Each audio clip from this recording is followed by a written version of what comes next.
But all flights from the States land in Athens, where people go about their modern-day business just blocks from picturesque ruins and ancient temples. A lot of folks think these are as authentic as Greek food gets. You can taste the ba in this one. That's extraordinary. Gyros and souvlaki. Here on Metropolios Street are two of the best souvlaki places in the city, Thanasis and Bayraktaris.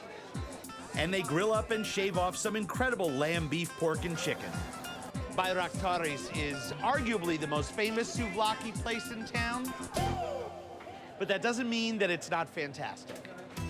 But veer off the tourist path deep into Athens Central Market, and in between the butcher stalls, you'll find a place only insiders know about. Ethos, open 24 hours. It's famous for two specialty soups, a tripe soup called patsas and maioritza, cow lung soup, cooked the same way for over 30 years by Dimitri Karatsanis. Look, it's come like that, okay?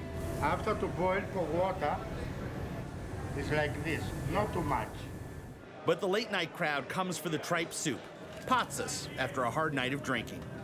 You need a strong stomach to eat this because the main ingredient is, well, stomach. The whole honeycomb tripe, with a dollop of fresh cow's feet to taste. Dimitri promises it will take the drunk right out of drinking. Oh, it's very good. It's make you to feeling to start again to drink. But it's not an easy cure to handle. The aroma reminds me of the liquid at the bottom of a very full trash can. I gotta tell you, the moment you stir this soup, all that you smell is stomach enzymes. There's a dumpster juice aspect to this dish that's unavoidable, but I love it. But when Athenians are looking for a family meal, they head to outer ring suburbs, like Vari. It's a working class neighborhood that used to be grazing land. It's about 15 miles southeast of the city, and the urban sprawl of Athens has overtaken this once rural landscape. The local farmers would drive their animals into the town here where all the butcher shops were. Well, eventually, they just started raising the animals here. The butcher shops turned into butcher and grill restaurants, and the rest, as they say, is history. I get to the Tavlahika restaurant in time for the chefs to show off their techniques with animal parts, head to tail. And you gotta love watching the centuries-old way they roast potatoes. But the real crowd pleaser is the kokoretsi, which uses just about every organ from the lamb. Kidneys, liver, heart, and a nice healthy-looking lung. Skewered with layers of caul fat and wrapped in strands of the lamb's intestine. Traditionally, the kokoretsi was an Easter Sunday appetizer. It has to be on the rotisserie for up to 4 to 5 hours. Ah, beautiful. A nice light lunch, roasted pork, nice big piece of fat.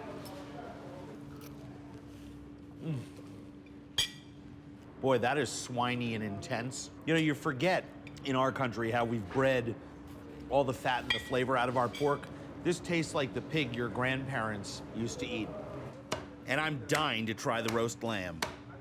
To say that the Greeks know how to cook lamb is kind of like saying Joe DiMaggio knew how to hit a baseball. And of course, Zimmern's rule of thumb, if it doesn't have a couple of hairs still on it, how could it be good? And then the crown jewel, the kokoretsi. Oh, there's what I'm after. This really is a work of art. They really know what they're doing. This kokoretsi, the lungs, the fat, the livers, the kidneys are so clean. They're absolutely cooked perfectly, and there's none of that sort of vaguely poop shoot flavor that you get with some kinds of intestines. One of my local crew members says he remembers coming here as a boy, when everyone ran across the busy street after lunch to the donut shop. Okay. That makes incredible fried dough drenched in honey. The hot little balls of fried dough rolled in honey and nuts, nectar of the gods. And the topping on the fried dough, ice cream. Oh, wow. Made from tree resin.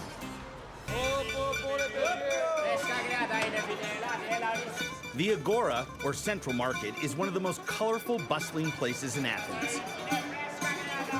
Most of these stalls have passed from grandfather to son.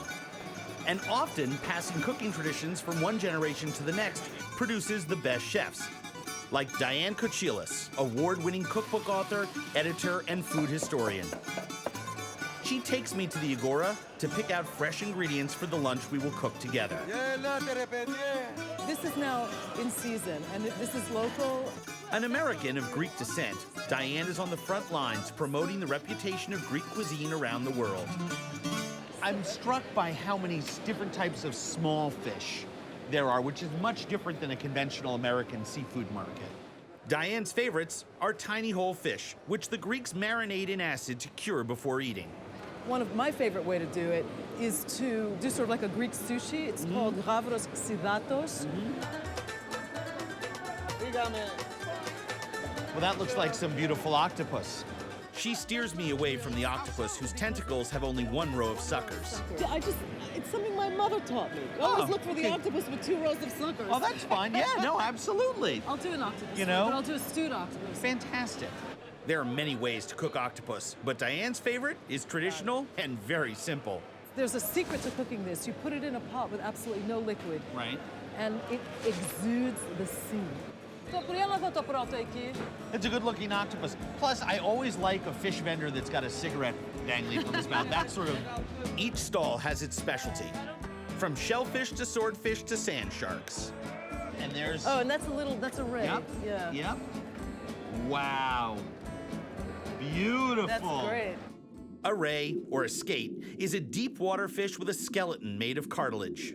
You're about to see truly one of the most difficult skills in the entire kitchen. I don't think there's a tougher fish to break down than a skate or a ray. It's fishmonger ballet. The skin is like sandpaper and it's so tough.